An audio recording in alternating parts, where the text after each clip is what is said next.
Before we actually get started with today's video, I want to take the opportunity to talk to you guys about the OneFootball app, because for me the OneFootball app is the perfect hub for everything that you need for this World Cup and all of the games which will be covered on the OneFootball app. Whether that's previous head-to-head records you want to know about, team news, starting 11s, player statistics, everything. There's a bit of everything. Match reports after the game, live updates during the matches, and also man of the match reports at the end of the game, as well as the group standings, and also, of course, the upcoming games. The OneFootball app has a bit of everything. It really is the perfect app to keep you up to date throughout the World Cup. So if you are interested, make sure to use the link in the description down below and download the OneFootball app today. Hey guys, welcome back to the AJ Analysis channel, where we are back with our second match analysis video of the World Cup. And as you can see, this time it is France versus Australia. Now, I have watched every game of the World Cup so far, either live or watching it back. France maybe put in a performance which might be the best we've seen so far, right up there with England. It's kind of fitting that that's the only other game we've covered, because those two teams, France and England, have put in their best performances so far.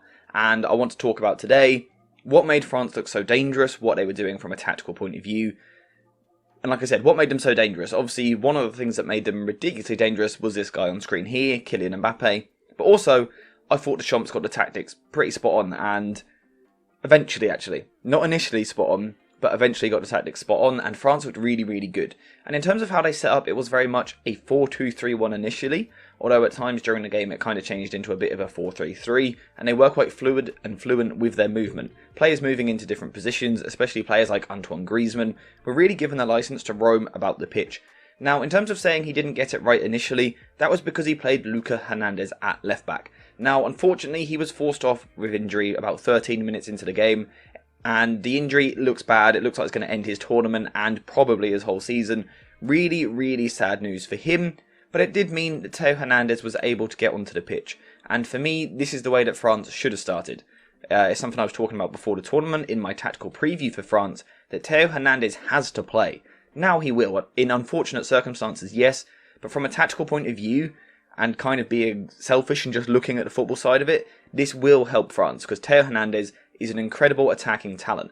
And what it done was allowed France to really take control, get lots of men forward, and really dominate the ball. I think that's probably what we expected from the start. Australia weren't too keen on pressing high up the pitch. We didn't really see them committing into these areas. It allowed the likes of Upamecano and Konate time on the ball to progress forward, from where France's build-up shape was a little bit inconsistent at times. And that's not necessarily a criticism. It was mainly because the players were given such a freedom to drift into different positions, it meant that we didn't necessarily get a set structure.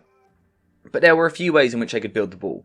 At times we saw a bit of a 3-1-6, with Tchouaméni dropping in between the centre-backs like this, Rabiot playing centre-mid, and then the full-backs pushing really high up the pitch like so.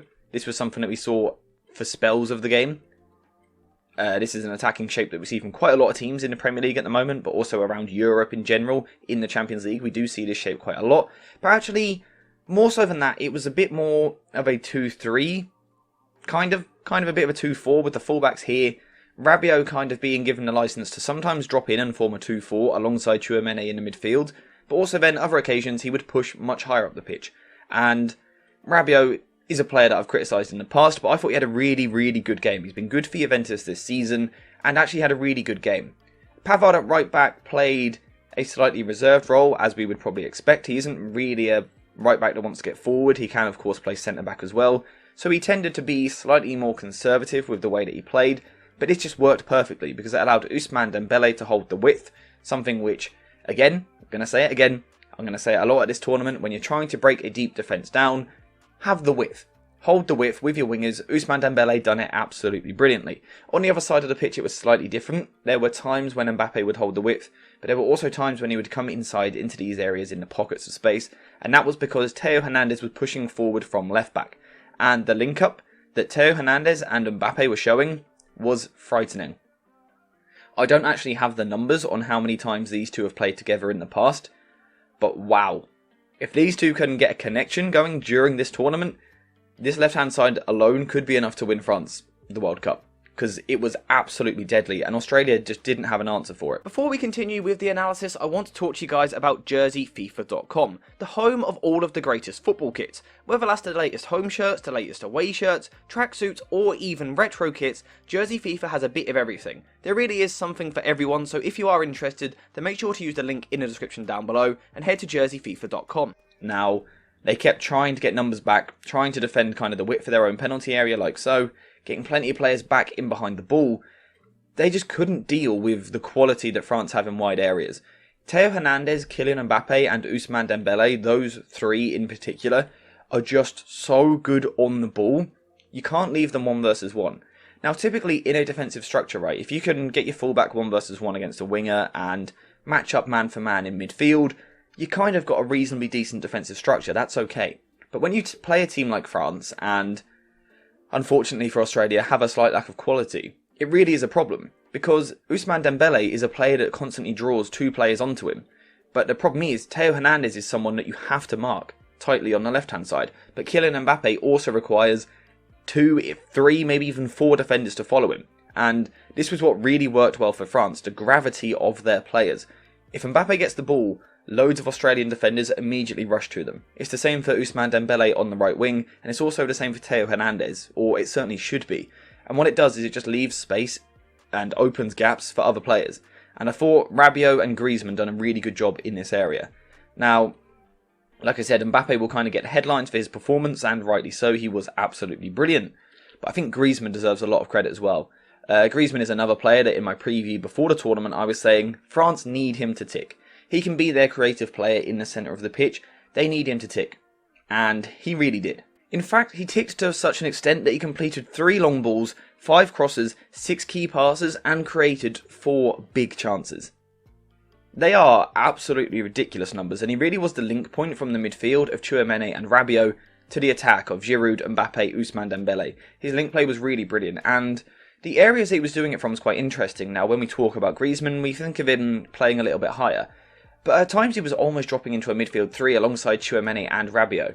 And it just allowed him to get on the ball, turn, and then have men in front of him. The picture in front of him for him to then try and pick a pass. And his passing was brilliant. Whether it was long balls over the top for Giroud on the shoulder of the defender, whether it was switching it out wide for Theo Hernandez to make a run in behind, Griezmann was instrumental to the way that France played. Now, like I said, he probably won't get the credit of someone like Mbappe or even Giroud maybe, but Griezmann was pivotal to the way that France played, and in general, I think the midfield was. Tchouaméni done a very good job of winning the ball back whenever France lost possession, but was then that safe option on the ball. Rabiot was brilliant with his runs off the ball as well, making up the extra numbers to get into the box, and France were just really totally dominant. Now, this probably isn't going to be the longest video because it ended up being quite an easy game for France, but I think it was really exciting the way that they played. But again, I think it's this combination down the left-hand side which really could be exciting. The fact that we saw Mbappe making runs behind the fullback and the centre-back like this, for Theo Hernandez to then whip the ball in behind, that is one of the most dangerous passes you can play from a fullback to a winger, and it's a pass that in football we don't see anywhere near enough.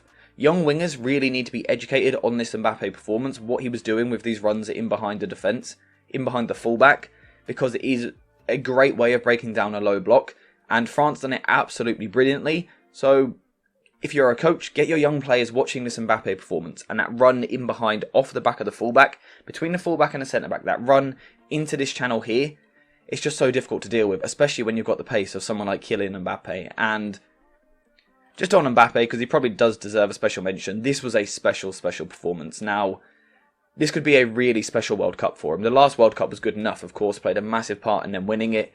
He really could be the star again. He's just such a wonderful player. And I was thinking the other day, for a lot of people, if you don't use a lot of social media or you only watch English football, which a lot of people do, there will be people out there who really haven't watched Kylian Mbappe that much.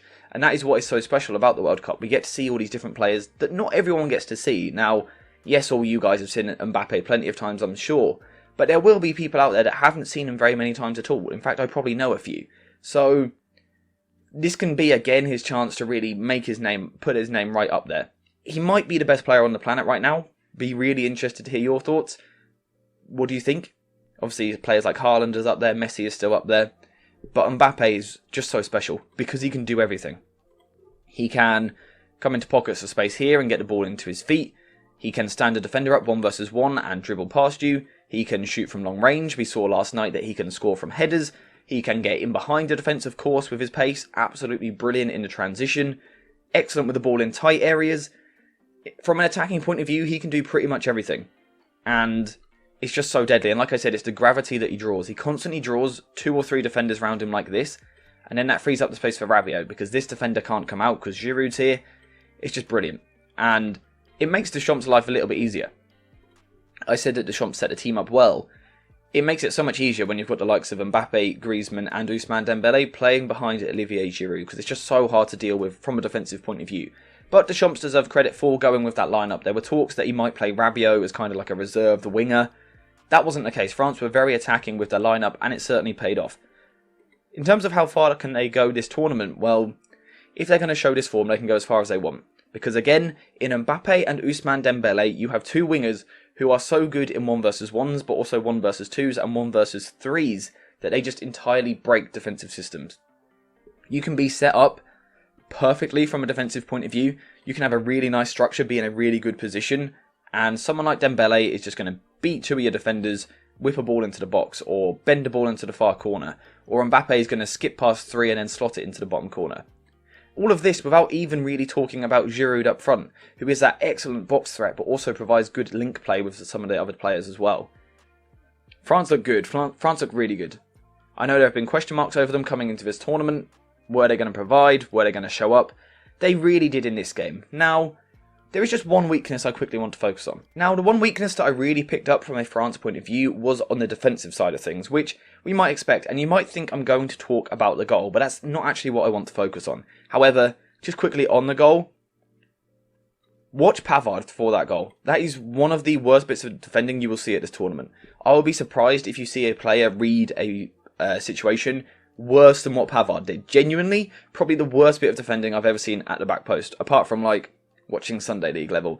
It was really, really bad, but that actually isn't my concern. My concern is more of a structural thing, because that was a blip.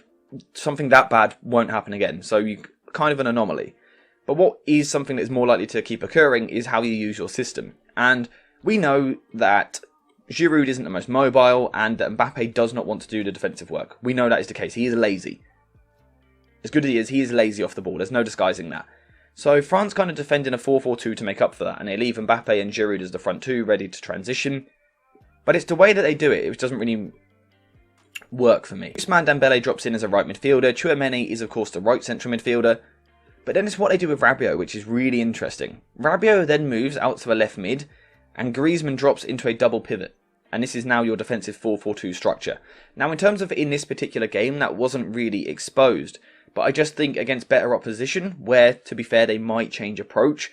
If they don't, a double pivot of Griezmann and Tchouaméni from a defensive point of view is something you can get at. Now, yes, Tchouaméni is one of the best defensive-minded midfielders in the world, on the planet. He really is that good. Griezmann is not. So, just something to keep an eye out for the rest of the tournament. Now, will that be exposed? Like I said, I don't know. They might change approach against better teams. In this game, though, that was just something I noticed, and it was something that Deschamps might need to keep an eye on, because that's not a great defensive structure. But regardless, France were very good. Antoine Griezmann was very good. Kylian Mbappe was very good. France deserved their 4-1 win. Worthy winners. So that's all I've got to say for today's video. Thank you guys for watching. I hope you have enjoyed it, and I'll see you in the next one.